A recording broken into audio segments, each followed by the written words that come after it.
Okay, in this tutorial we are going to deal with our first kind of real exam question to do with questions on hydrographs. And you'll have just, in the previous tutorial, written an answer that identified the different characteristics of the River Erne hydrograph. And what you will have concluded is that its lag time is 3 hours. So it took 3 hours for the river to reach its peak. And that it was had quite a steep rising limb, and it had a gentle recession limb. So what does that really mean? Well, it means that the river, when it rained, the River Erne rose quite rapidly. Okay, and that's the first key thing that it means. It reached quite a high peak, and then it came down at a much slower rate. So what we're going to think about is, why is the River Erne behaving this way? Why is it rising quickly when it rains, then falling away at a much slower pace? It's got to be something to do with the drainage basin that surrounds that river. Now, the first most obvious thing to always say in these questions is that there is a link between the rain and the river rising. So when you talk about the river starts rising after 2 hours, you've then got to link that to the starting of the rain after 1 hour. And that's probably your first thing you want to say. So the river begins to rise after 2 hours, and the reason for this was that the rain started to fall after 1 hour. Okay, the river reached its peak after, and you have to then tell me how many hours, and you would then say, and this was because of the peak rainfall that happened after, and you tell me about the hour at which the peak rainfall happened. At this point, though, you run out of reasons for telling me why the river was rising, other than just the fact that it was the rain. You've got to now start to go into some ideas about why did it rise fast and why did it reach such a high peak. Right, let's think back to some of the key ideas, physical and human factors that can help us understand how rivers behave differently. And I'm going to give you descriptive starters. I'm going to give you 6 descriptive points. What you're then going to do is I'll suggest what your explanation should be, and you just have to think through what the explanation would be. So your first point is the rising limb of the River Erne was very steep because. So write that down. This will be your third reason after your first 2 to do with rainfall. You're now going to say, so there's your steep rising limb, because.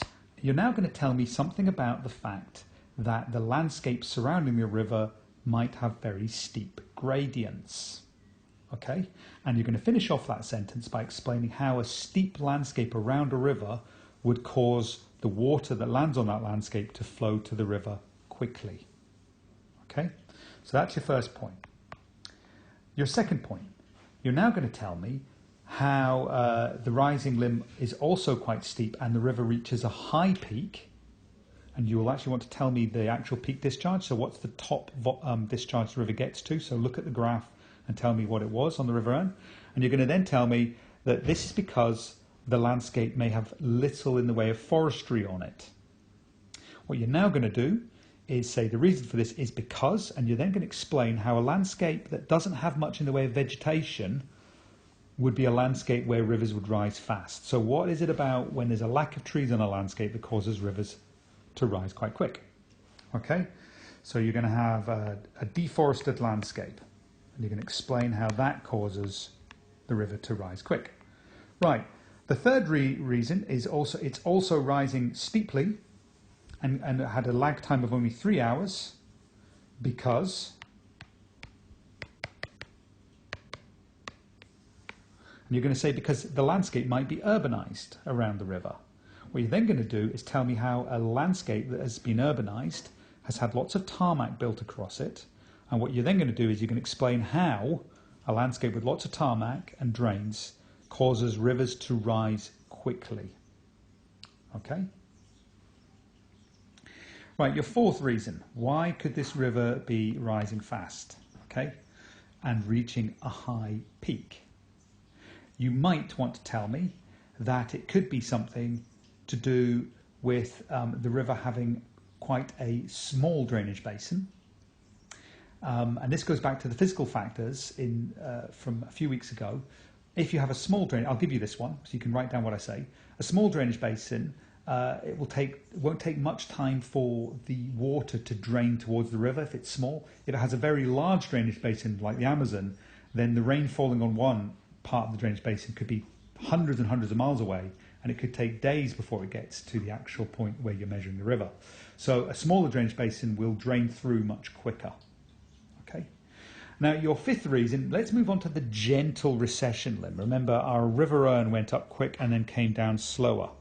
So it was steep there, and it was gentle coming back down again. So why is that? Okay, well, the gentle recession limb could be because the landscape has maybe got quite a permeable rock and some deep soils surrounding the river, and you then want to explain how deeper soils and permeable rock will absorb quite a lot of water, and you want to tell me how that would then cause the river to go back down quite slowly. And you've got to remember something to do with the more water that's absorbed by the landscape, the longer it takes for water to flow to that river. Okay? So that's us bringing in our fifth main factor that explains why that river rose and fell at the speed that it did. If we add that to the river itself, we should be able to get to our 10 marks, but it's always worthwhile having a wee banker. There's the 10 marks. So our final reason that we might want to say, our sixth reason, so I've not been noting these down on the screen, why is the river rising quickly and falling? Let's actually deal with the peak. Why does it have quite a high peak? Why does it rise to a high peak?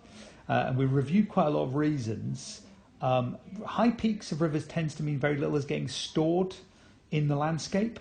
It means that most of the water is going to the river quick. Now, we've explored lots of reasons that could mean water's not getting stored, but we could say that the landscape has no natural stores like lochs and reservoirs, and therefore the water isn't held on the landscape for very long. Rather, it flows rapidly across the landscape to the river and then downstream. So there's a lack of natural stores like lakes and reservoirs cause the river to reach a high peak discharge. And you would want to give what the peak discharge is, and we can see that it's up there. So the river has a high peak discharge of 110. The reason for this is because there are no natural stores on the landscape like reservoirs, and therefore nothing to hold on to that water. Okay, so there's 6 reasons, along with your 2 descriptions and explanations for how the rain was affecting the river, and that would give you more than enough to get full marks for this question.